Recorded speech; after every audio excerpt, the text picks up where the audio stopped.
Numéro 1. En juillet 2018, dans l'État du Michigan aux États-Unis, 5 adolescents sont sur un pont au-dessus de l'autoroute et ont l'idée complètement stupide de jeter des pierres sur la route et de comptabiliser les points. Ils avaient tous rassemblé de gros rochers dont certains pesaient 9 kilos et celui qui touchait le plus de voitures gagnait une somme d'argent. Malheureusement, le drame arrive, une des pierres touche et fracasse le pare-brise d'une voiture où était assis Kenneth White, un père de 32 ans qui décédera par leur faute. Ils s'enfuient en voiture, vont manger dans un restaurant et rentrent chez eux, mais en voyant le lendemain que l'accident avait fait un mort, ils commencent à cogiter. Ils s'échangent des messages en disant « Nous pourrions aller en prison à vie pour ça, personne ne nous a vus, alors si tout le monde se tait, nous ne serons pas pris. » Et évidemment, ça ne marche pas comme ça et dès le lendemain, la police identifie le véhicule avec lequel ils ont pris la fuite sur les caméras de surveillance et voit que les 5 adolescents sont allés manger ensemble.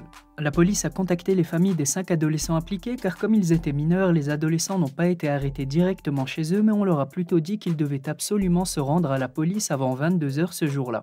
4 adolescents étaient mineurs et âgés de 15 à 17 ans, ils ont accepté de plaider coupables pour homicide involontaire, ce qui a allégé leur peine à moins de 2 ans de prison. Par contre, Kyle Anger, le seul majeur de 19 ans de la bande et qui aurait organisé le jeu, a quant à lui plaidé coupable pour meurtre au second degré et a été condamné à une peine entre 3 et 20 ans de prison. Numéro 2. Direction le tribunal militaire égyptien pour la prochaine histoire et clairement, heureusement que le ridicule ne tue pas. Ahmed Mansour Karni a été inculpé pour assassinat et trouble à l'ordre public en 2014. Le seul petit souci, c'est que le soi-disant criminel n'avait que 2 ans lors de la manifestation qui a causé des dizaines de morts. Mais vu qu'il était présent sur les lieux de l'émeute avec ses parents, le petit Ahmed a été arrêté puis ensuite condamné par les autorités judiciaires du pays en même temps qu'une centaine d'autres personnes dont son père et sa mère. L'avocat de la famille du garçon a évidemment présenté un acte de naissance du petit Ahmed au juge, mais ça n'a rien changé à la sentence. Et ça a d'ailleurs prouvé une chose, comme il l'a dit, que le juge du tribunal militaire en charge de l'affaire n'avait même pas lu le dossier. Finalement, après cette condamnation farfelue qui a choqué tout le pays, le porte-parole de l'armée égyptienne a été contraint de s'expliquer. Il a reconnu sur les réseaux sociaux que la condamnation du jeune garçon était une erreur de procédure et qu'en fait, Ahmed Mansour Karni avait été confondu avec un jeune de 16 ans qui portait exactement le même nom que lui. Numéro 3. On continue avec un des enfants les plus terrifiants de ces 50 dernières années, Eric Smith. Et comme vous allez le voir, si de nombreuses campagnes de sensibilisation contre l'intimidation sont mises en place depuis plusieurs années, ce n'est pas pour rien. Souvent, les victimes d'intimidation vivent avec une profonde détresse psychologique qui les pousse à faire des actes inimaginables et c'est malheureusement le cas d'Eric. Eric n'a que 13 ans lorsque le 2 août 1993, il isole un petit enfant de 4 ans qui s'appelle Derrick Roby. Il l'amène dans une forêt, le frappe au visage, l'étrangle et lui jette des pierres dessus. Eric avoue tout après l'enterrement du petit garçon et beaucoup de personnes ont interprété cet excès exagéré de violence comme une vengeance vu qu'il était lui-même victime de moqueries et d'harcèlement à cause de ses cheveux roux et de ses grosses lunettes. Comme vous le voyez, il a bien changé, il a aujourd'hui 40 ans et a passé toute sa vie en prison. On lui a d'ailleurs refusé le droit à une réduction de peine il y a quelques années. Numéro 4. Roxana Sikorski est une jeune fille de 15 ans qui a été adoptée ainsi que son frère et sa sœur par Lauren et Jeff Sikorski. En les adoptant, ils les ont préservés d'une famille violente qui les maltraitait en Pologne pendant de nombreuses années. Mais un jour, alors qu'elle a 14 ans, Roxana surfe sur internet et rencontre Michael Rivera, un jeune de 23 ans sur Facebook. Petit à petit, ils tombent amoureux mutuellement, mais Michael profite de la jeune Roxana, il lui fait du mal et l'agresse. Quand les parents adoptifs de Roxana l'apprennent, ils déposent plainte contre lui, ce qui ne lui a pas plu du tout. Il décide alors de retourner le cerveau de Roxana et de la pousser à commettre l'irréparable. Il veut qu'elle tue sa propre famille afin qu'ils puissent s'enfuir tous les deux et vivre leur vie sans contrainte. Un soir, Michael lui donne les consignes par message pour tuer toute sa famille à coups de couteau et malgré son hésitation, elle lui obéit, elle s'attaque à son petit frère et lui assène un coup de couteau à la gorge. Heureusement, il est simplement blessé et à l'entente de ses cris, les autres membres de sa famille se réveillent et ont immédiatement réagi en amenant le garçon de 12 ans à l'hôpital et en appelant la police. Michael Rivera, son petit ami, a été inculpé pour complot en vue de commettre un meurtre et intention de meurtre et il a bien évidemment été condamné à la prison à vie. Roxana, quant à elle, a aussi été inculpée pour tentative de meurtre et autres chefs d'accusation. Mais la seule différence, c'est qu'elle était encore mineure, qu'elle a été influencée et qu'elle était psychologiquement instable à cause de son passé, elle a donc été condamnée à une peine entre 10 et 20 ans de prison. Numéro 5.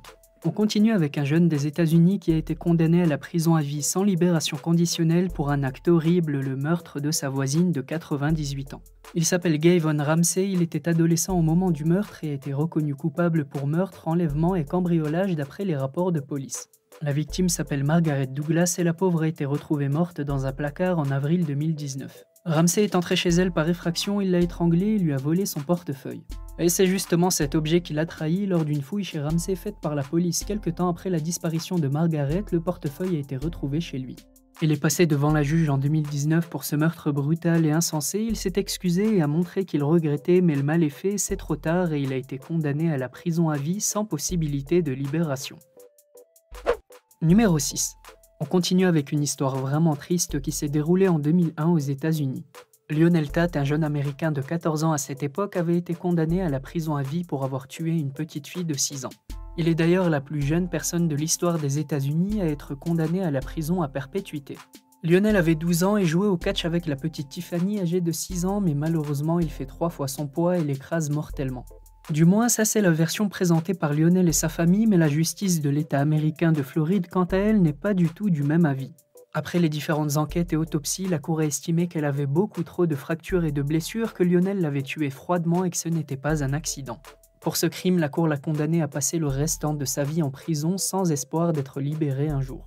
Mais quelques années plus tard, après avoir fait appel en janvier 2004, une cour d'appel de l'État annule sa condamnation au motif que ses capacités mentales n'avaient pas été évaluées avant le procès. Il est finalement libéré en 2004 avec un sursis, mais il ne le respecte pas et il est à nouveau condamné pour vol à main armée. Et la raison est que Lionel a braqué un livreur de pizza de chez Domino's pour 4 pizzas à 33,60 $. Il est aujourd'hui incarcéré pour 30 ans de prison, dont 10 pour le vol de pizza. Numéro 7. Le 12 décembre 1995, Bobby Bostick, alors âgé de 16 ans, commet plusieurs vols sur la voie publique avec un complice âgé de 18 ans. Les deux jeunes avaient aussi agressé une femme dont ils avaient dérobé la voiture et tiré en direction d'une des victimes qui n'avait été qu'éraflée par la balle. Au total, Bobby Bostick s'est retrouvé inculpé de 18 infractions pénales et la juge de la ville de Saint-Louis qui l'avait condamné a pris la décision de cumuler les peines et non de les confondre. C'est-à-dire qu'en gros, il a été condamné à 241 années de prison, ce qui équivaut à la perpétuité. Des années plus tard, la juge avait elle-même estimé que la peine qu'elle avait donnée était d'une durée disproportionnée. Puis en 2010, la plus haute instance judiciaire des États-Unis interdit l'emprisonnement à vie d'une personne mineure qui n'a pas commis d'homicide, ce qui est le cas de Bobby Bostick. Il fait donc appel 15 ans plus tard après avoir passé la moitié de sa vie en prison. Dans son appel, Bobby demandait à être rejugé et à bénéficier du 8e amendement de la Constitution américaine qui bannit les peines cruelles et inhabituelles. Mais malheureusement, les procureurs du Missouri lui refusent catégoriquement cette demande. Et la raison pour laquelle Bobby ne bénéficie pas de cet amendement est que selon les procureurs, l'amendement s'applique seulement à ceux qui sont condamnés à la perpétuité et Bostick lui a été condamné à une très longue peine et non à la perpétuité. Donc en gros, les procureurs ont joué avec les mots quoi. Il a aujourd'hui 42 ans et a réessayé plusieurs fois mais la cour a toujours rejeté ses appels. Numéro 8. La prochaine peine de prison va vous paraître complètement dingue par rapport à d'autres qu'on a pu voir plus tôt. Travion est un jeune de 15 ans lors des faits qui a été condamné à une peine à perpétuité. Avec 2 autres jeunes de 18 ans, il a volé des dizaines d'adolescents lors d'une fête dans une maison en prenant leur argent, leur téléphone et leur drogue sous la menace d'une arme. Aucun coup de feu n'a été tiré et aucune victime n'est à déplorer, mais les crimes sont pris très au sérieux par la justice américaine. Ses 2 amis de 18 ans ont décidé de plaider coupables et ont obtenu 10 et 13 ans de prison.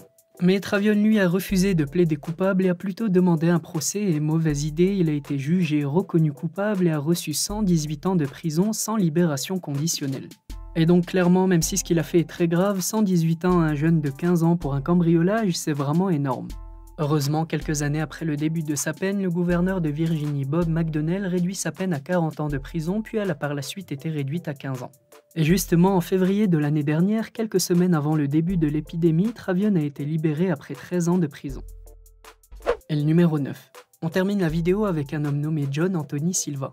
John avait à peine 15 ans lorsqu'il a été reconnu coupable d'un meurtre. Il a kidnappé son ami en le bâillonnant, puis l'a étouffé à mort en l'enveloppant de bandages et d'élastiques. Et une fois mort, il a jeté le corps dans une fosse septique. Pour son acte horrible, il a été condamné à la perpétuité et s'il avait été adulte, il aurait sans aucun doute reçu la peine de mort.